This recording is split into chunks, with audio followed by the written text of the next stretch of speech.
আজকের গল্প ছোট চোর ও বড় চোর। রচনা যোগেন্দ্রনাথ সরকার। এক গ্রামে দুই পাকা চোর বাস করত। তাদের কাজ ছিল কেবল চুরি আর বাটপারি। গ্রামে কোথাও কোনোদিন চুরি হলে সকলেই বুঝতো এই সেই হতভাগাদের কাজ। এমনকি অন্য চোরে চুরি করলেও লোকের সন্দেহ আগে তাদের উপরেই পড়তো। তারা ভিন্ন আর যে কেউ চুরি করতে পারে এই বিশ্বাস বড় কারো ছিল না। এতে তপ্ত বিরক্ত হয়ে একদিন দুজনেই পরামর্শ করলো যে আর তারা চুরি করবে না, অন্য কোথাও গিয়ে চাকরি বাকরির চেষ্টা করবে। তাদের গ্রাম থেকে 3 ক্রোশ দূরে এক ঘর ধনী লোক বাস করতেন। তারা সেই ধনীর বিয়ে গিয়ে দুজনে দুটি কাজ জোগাড় করলো। একজনকে সমস্ত দিন একটা গরু চড়াতে হবে, আর একজন রোজ একটা চাঁপা গাছের গোড়ায় জল দেবে। বড় চোর ভারী শেয়ানা, সে ভাবলো মাঠে মাঠে কে গরু তাড়িয়ে ঘুরে বেড়ায়, ও কাজটা ছোট চোরের পক্ষেই মানাবে ভালো।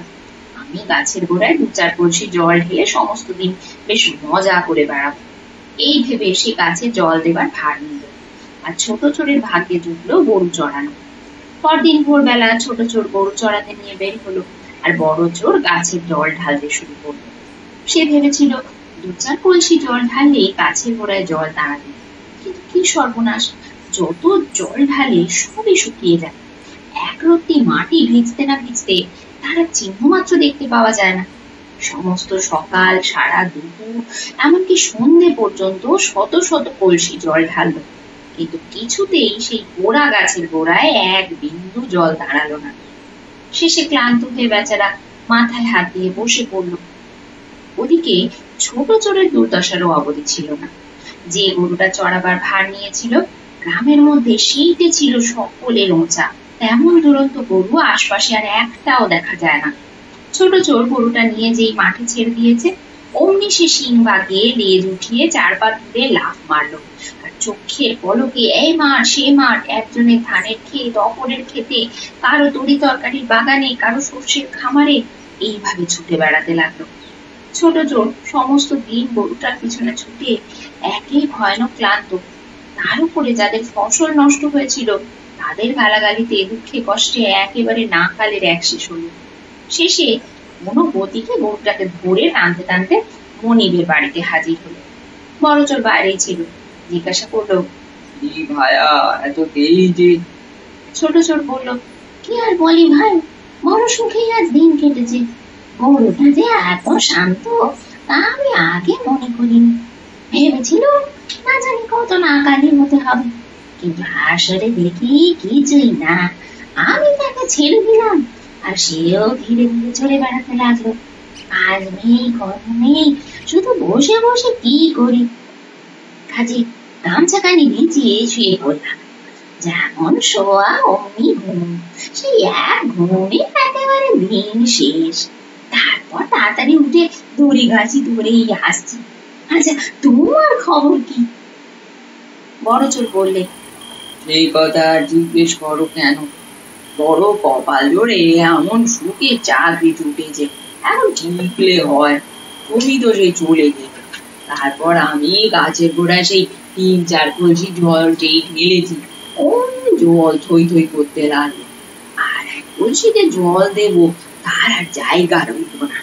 কাজেই আমি খানিক ঘুরে ফিরে খানিক ঘুমিয়ে এখন এই শেষ বেলায় চুপচাপ একটু বসে আছি।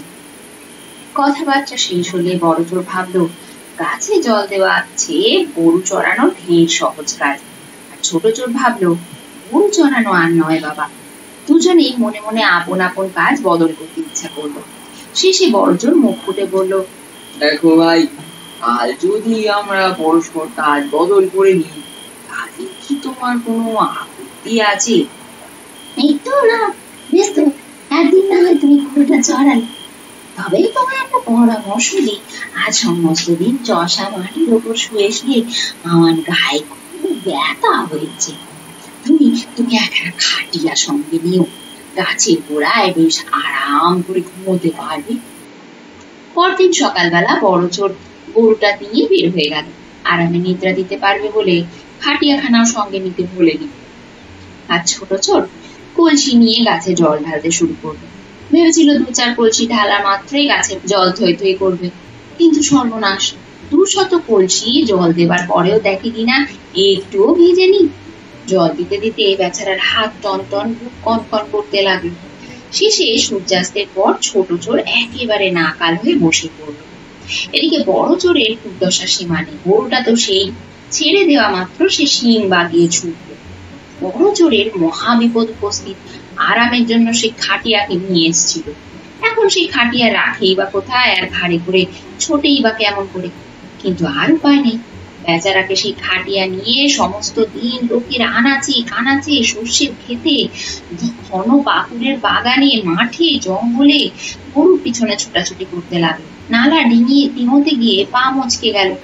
এরপর আবার লোকের গালাগালি বা কত। মাঝে মাঝে গরুটা যদিও বা একটু থামে, কিন্তু ছেলেদের চিৎকার আর হাততালিতে তক্ষুনি আবার কেঁপে উঠে ঊর্ধ্বশ্বাসে ছুটতে থাকে। সন্ধ্যা পর্যন্ত ছুটোছুটি করার পর বড় চোর কোনো রকমে গরুটা ধরে ফেলল। তারপর তাকে টানতে টানতে যখন মনিবের বাড়িতে পৌঁছলো, তখন সন্ধ্যা হয়ে গিয়েছে। দুই চোর আবার একত্র হলো, কিন্তু কারোর মুখে কোনো কথা নেই। দুজনেই আর চোখে তাকায় আর মুখ মুচকিয়ে হাসে। রাত্রে খাওয়া দাওয়ার পর যখন তারা শুলো, তখন আপন আপন দুঃখের কাহিনী আরম্ভ করলো। ছোট চোর বলল, কি ভাইয়া, দিনটা গেল কেমন? এই তোমার যেমন গেছে বড়, তার চেয়েও আর এক দুটি সরেস। যাই বলো ভাই, আমার কিন্তু এই চাকরি ভালো লাগে না। আমাদের আগের ব্যবসায় ভালো ছিল। তা মিছে নয়, অনেক গরু দেখেছি বাবা, কিন্তু এইটার জুড়ি মেলা ভাত। ও, সারাটা দিন আজ কি কষ্টই না গেছে। আরে গরু তো তোমার কোনো কোনোটা দুরন্তই হয়ে থাকে। এর যে দুষ্টু গরু দেখছি, কিন্তু বলো দেখি, এমন অদ্ভুত চাপা গাছ আর কোথায় আছে? আচ্ছা, এত যে জল দিলাম, গেল কোথায়? নিচে পুকুর আছে নাকি? আমার ইচ্ছে হয় একবার মুড়ে দেখি, কি আছে না আছে তাহলেই জানতে পারা যাবে। বেশ তো, সকলে ঘুমিয়ে পড়লে আজই চলো শব্দটা দূর করি। গভীর রাত্রি, যখন জনপ্রাণীর সারা শব্দ নেই, তখন দুই চোর কোদাল, খন্তা প্রভৃতি নিয়ে চাপা গাছের গোড়া খুঁড়তে আরম্ভ করল। খানিক খোঁড়ার পর ছোট চোরের খন্তা একটা ধাতু পাত্রে লেগে টং করে উঠল। শব্দ শুনে দুজনেই অবাক। ছোট চোর চোখের পলকে হাত ঢুকিয়ে দেখলো পাত্রটি মোহরে ভরা। কিন্তু সেই কথা গোপন করে বড় চোরকে বলল, কিছু না, একখানা পাথরে খন্তা লেগে ওরকম শব্দ হয়েছে। বড় চোর সব বুঝলো, কিন্তু এমন একটা ভাব দেখালো যেন সে কিছুই বোঝেনি। কিছু পরে দুজনে হাত পা ধুয়ে ঘুমোতে গেল। আন্দাজে 1 ঘন্টা পরে বড় চোর আস্তে আস্তে উঠে বসলো। ছোট চোর তখন গাঢ় ঘুমে অচেতন। বড় চোর পা টিপে টিপে গাছের কাছে গিয়ে মোহরের ঘড়াটা উঠালো, কিন্তু দূরে আরো একটা ঘড়া ছিল, সেটাও মোহরে ভরা। বড় চোর সেই দুটো ঘড়া নিয়ে তাড়াতাড়ি পুকুরের পাড়ে পুঁতে রাখলো। তারপর হাত পা ধুয়ে ধীরে ধীরে আবার ছোট চোরের পাশে এসে শুয়ে পড়লো। ছোট চোর এতক্ষণ ঘুমোচ্ছিল, হঠাৎ মোহরের স্বপ্ন তাকে একেবারে অস্থির করে তুলল। বড় চোর শোবার অল্প পরে এসে উঠে তাড়াতাড়ি চাপা গাছের কাছে গেল। সেখানে মোহরের ঘোড়া না দেখে তো চক্ষু স্থির, কিন্তু তার বুঝতে বাকি রইল না যে এই সমস্তই বড় চোর মহাশয়ের চালা। যাই হোক, তাকে ফাঁকি দেওয়া সহজ নয়। সে আস্তে আস্তে বিছানার পাশে এসে বড় চোরের হাত পা পরীক্ষা করতে লাগলো। দেখলো স্থানে স্থানে কাদার চিহ্ন রয়েছে। ছোট চোর বেশ বুঝতে পারলো যে বড় চোর মোহরের ঘোড়া পুকুরের পাড়ে লুকিয়ে রেখেছে। কিন্তু পুকুরের তো 4টে পাড়, কোন পাড়ে রাখলো তা জানা যায় কিভাবে? ভাবতে ভাবতে ছোট চোর পুকুরের 4 পাড় একবার ঘুরে আসলো।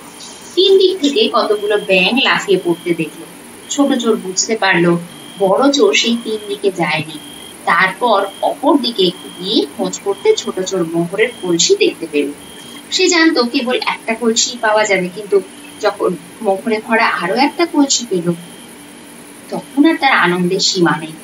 ছোট চোর তাড়াতাড়ি গোয়াল থেকে সেই দুরন্ত গরুটা এনে তার কলসি মোহর চাপিয়ে রাতারাতি বার হয়ে পড়ল। ভোরবেলা বড় চোর ছোট চোরকে না দেখে ভয় ভয় পুকুরের পাড়ে গেল। হায় হায়, মোহরের কলসিও নেই আর সেই দুরন্ত গরুটাও নেই। সে বেশ বুঝতে পারলো ছোট চোর গরুর পিঠে মোহরের কলসি চাপিয়ে দেশে রওনা হয়ে গেছে। যাই হোক, তাকে তো ধরা চাই, এই ভেবে বড় চোর তখন বার হলো।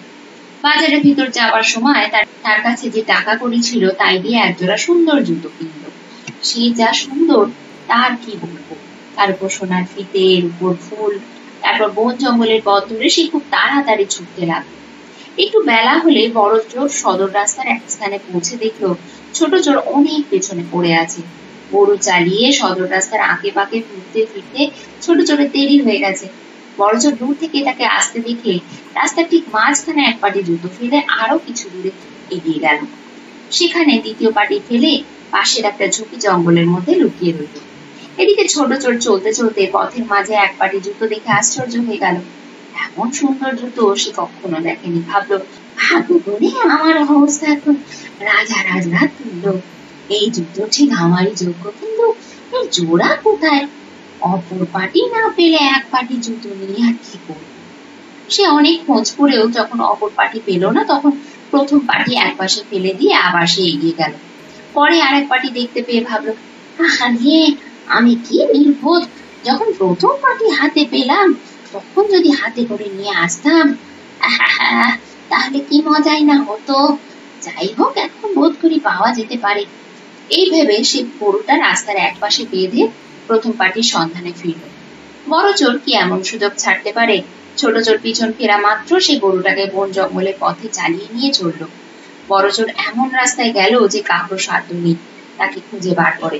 বড় চোর সরে পড়বার পর ছোট চোর ফিরে এসে দেখলো গরুটা সেখানে নেই। সে বেশ বুঝতে পারলো যে এটা বড় চোরের কাজ। তখন খুব তাড়াতাড়ি ছুটে হাঁপাতে হাঁপাতে ছোট চোর একেবারে বড় চোরের বাড়িতে এসে উপস্থিত হলো আর চুপি চুপি সদর দরজার বাইরে লুকিয়ে রইল। তারপর বড় চোর যেই বাড়িতে পা রেখেছে অমনি সে হাসতে হাসতে সে বলল, কি ভাইয়া, খবর ভালো তো? এখন এই মোহর গুলো ভাগ করে ফেলি। বড় চোর কোনো আপত্তি করলো না।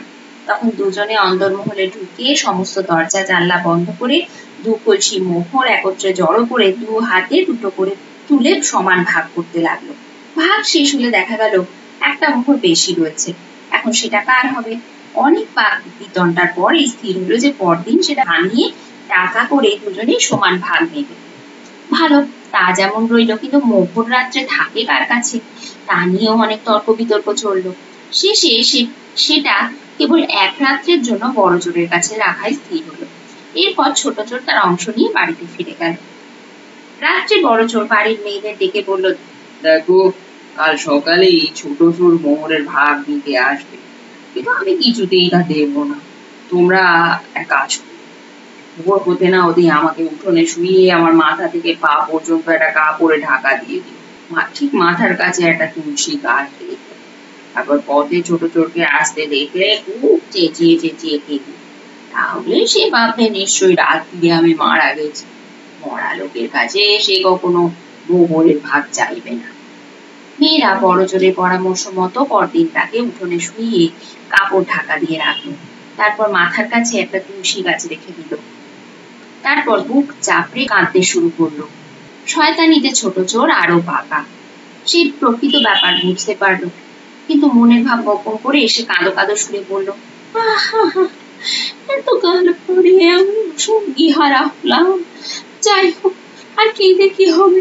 তোমরা আপন আপন কাজে যাও, আমি এর সৎকার করে আসি। এই বলে সে কতগুলো খড়ের বিচালি সংগ্রহ করে খুব মোটা একখানা রশি পাকালো। তারপর বড় চোরের দুই পা একসঙ্গে বেঁধে টানতে টানতে শ্মশানের কাছে নিয়ে গেল। ছোট চোর ভেবেছিল রাস্তার পাথরে গা ছড়ে গেলে বড় চোর নিশ্চয়ই কথা বলবে, কিন্তু সেটা তার বোঝবার ভুল। বড় চোরের গা দিয়ে দরদর করে রক্ত ঝরতে লাগলো। তবুও পাছে মোহরের ভাগ দিতে হয় এই ভয়ে সে একটা কথাও বলল না, ঠিক মরার মতন পড়ে রইল। তাকে টানতে টানতে ছোট চোর সন্ধ্যা কিছু আগে শ্মশানে পৌঁছালো। তারপর তাকে দাহ করতে হবে, কিন্তু কাঠ নেই আর তাড়াতাড়িতে দেশলাইও আনতে ভুলে গেছে। এখন যদি দেশলাই কিনতে যায় তাহলে সবই মাটি হওয়ার সম্ভাবনা। বড় চোর সেই সুযোগে হয়তো পিঠ টান দেবে। এখন এক ফন্দি জাগলো।